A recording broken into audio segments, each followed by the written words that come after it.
Good morning everyone. बच्चों, कल हमने एक कहानी पढ़ी थी, चंदन और बबूल। दो पेड़ों की कहानी हमने पढ़ी और देखा कि दोनों का स्वभाव बिल्कुल अलग था। यानी चंदन में सहनशीलता थी और बबूल जो था वह स्वभाव से ही कांटेदार पेड़ होता है। और बबूल का स्वभाव जो था काफ़ी क्रोधपूर्ण स्वभाव था। तो हमने इस कहानी के जरिए हमने दोनों पेड़ों के स्वभाव के बारे में जाना और ये भी जाना कि अच्छाई करने पर हमें उसका परिणाम हमेशा अच्छा ही मिलता है और हमें कभी भी दूसरों के बारे में कोई बुरी बात नहीं सोचनी चाहिए। अगर हमारा स्वभाव अच्छा रहेगा तो दूसरे व्यक्ति भी हमारे संपर्क में आकर अवश्य अच्छे बनेंगे। तो आज हम इस बुक में से संबंधित कुछ अभ्यास को करते हैं। सबसे पहले हम प्रश्न उत्तर को देखते हैं। यात्री चंदन के पास जाते हुए क्यों डरते थे? तो इसका आंसर होगा कि चंदन के पेड़ पर भयंकर विषैले सांप के लिपटे होने के कारण यात्री चंदन के पास जाते हुए भी डरते थे। उन्हें डर लगता था कि यदि वे चंदन के पेड़ के पास पहुंच जाएंगे तो वह सांप उन्हें भी डस सकता है। वर्षा के दिनों में पशु पक्षी क्यों आनंदित हो गए? तो इसका आंसर होगा वर्षा के दिनों में चंदन के स्पर्श से अमृत बने जल को पीकर और सुगंधित हवा के संपर्क में आकर जीव जंतु खुश हो गए। यानी जब वर्षा की बूंदें चंदन के पेड़ पर पड़ती हैं तो चंदन के स्पर्श को पाकर जल की बूंदें भी अमृत का रूप ले लेती हैं। तो पशु पक्षी उस अमृत जल को पीकर बहुत ही आनंदित महसूस कर रहे थे और चंदन के पेड़ से निकले हुए सुगंधित हवा का स्पर्श पाकर वे और भी खुश हो गए थे। सांप चंदन पर चोट क्यों करता था? इसका आंसर होगा चंदन पर लिपटे रहने के बावजूद सांप को अमृत का अनुभव नहीं होता था। इस कारण सांप चंदन के पेड़ पर चोट करता था। वह हमेशा यह सोचता था कि सभी पशु पक्षियों को उस अमृत का एहसास हो रहा है, लेकिन मुझे यह एहसास क्यों नहीं हो रहा है और ये सुगंधित हवा आखिर आ कहाँ से रही है। इसलिए वह चंदन के पेड़ पर हमेशा प्रहार करता रहता था। बबूल किस लिए नाराज था और उसने क्या सोचा? चंदन के पेड़ के साथ सांप द्वारा दुर्व्यवहार को देखकर बबूल नाराज रहता था। आपने देखा कि जब बबूल के पेड़ ने उस दृश्य को देखा कि सांप किस प्रकार चंदन के पेड़ पर प्रहार कर रहा है तो वह इस बात को देखकर बहुत ही क्रोधित हो गया कि चंदन आखिर उसके इस दुर्व्यवहार को क्यों सह रहा है। तो उसने सोचा कि बबूल हमेशा यही सोचता रहता था कि अगर सांप मुझसे लिपट जाए तो मैं उसे लहूलुहान कर यानी घायल कर उससे बदला अवश्य लूंगा। बबूल के उकसाने पर चंदन हंसकर बबूल से क्या बोला? तो इसका आंसर होगा कि बबूल के उकसाने पर चंदन हंसकर बबूल से बोला, सांप उसका कुछ नहीं बिगाड़ सकता क्योंकि जो सुगंध फैलाते हैं उन पर विष का कोई प्रभाव नहीं पड़ता। तो इस कहानी से आपको क्या शिक्षा मिलती है? आप क्या कहेंगे? आप कहेंगे इस कहानी से हमें यह शिक्षा मिलती है कि अच्छे लोगों पर बुराई का कोई प्रभाव नहीं पड़ता। तो इस तरह से हमने प्रश्न उत्तर को देखा। अब हम देखते हैं अगला प्रश्न, किसने कहा और किससे कहा? मित्र, तुम सांप के टुकड़े टुकड़े कर दो, नहीं तो यह दुष्ट तुम्हें नष्ट कर देगा। यह बात किसने कही थी? यह बात बबूल के पेड़ ने यानी बबूल ने चंदन से कही थी, चंदन के पेड़ से कही थी। दूसरा है, प्रिय मित्र, यह दुष्ट सर्प मेरा कुछ नहीं बिगाड़ सकता।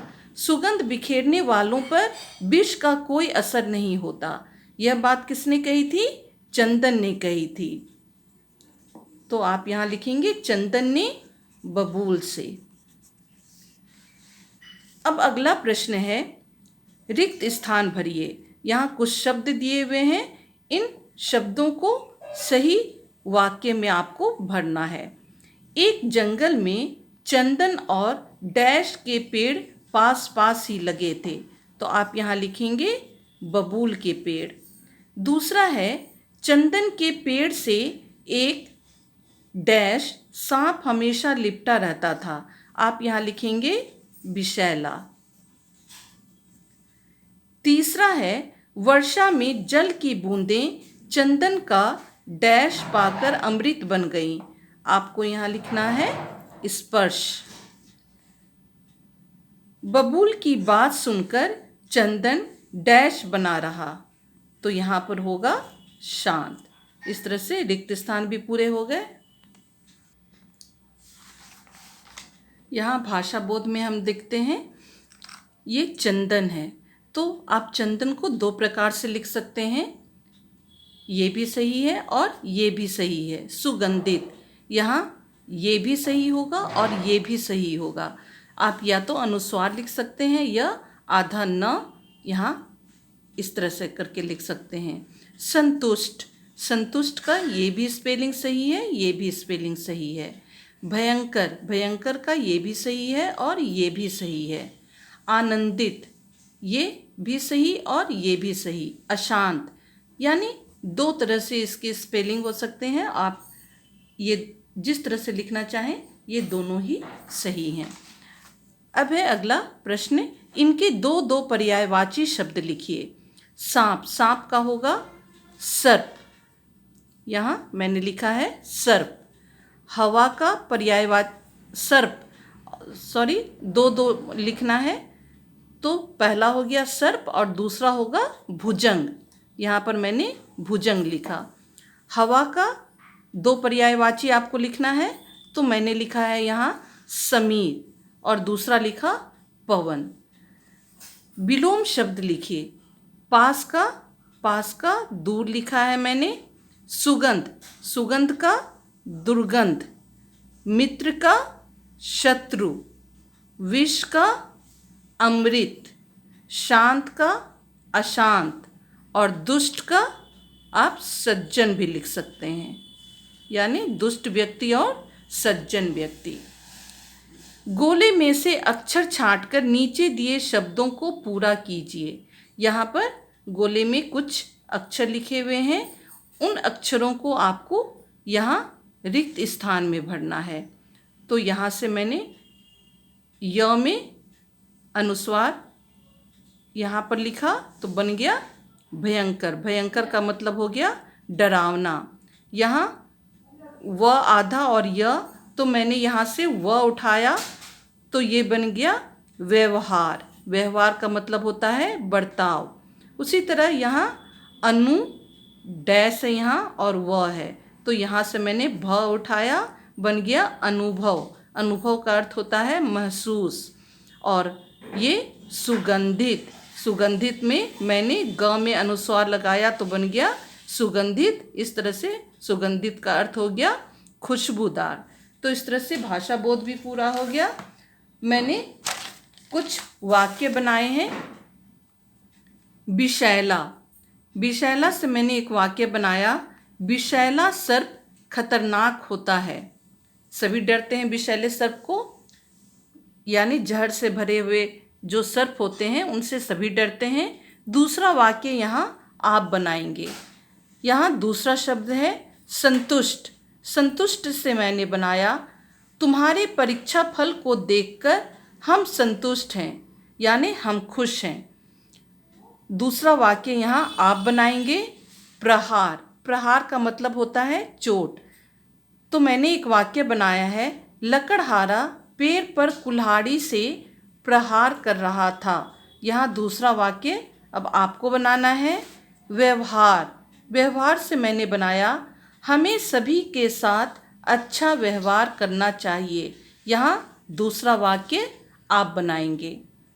हवा, हवा से मैंने बनाया हवा के स्पर्श से हमारा तन मन प्रसन्न हो गया।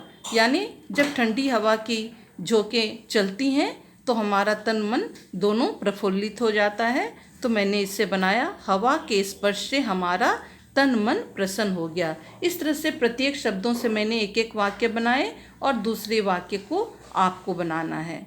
तो आज के लिए इतना ही। Thank you.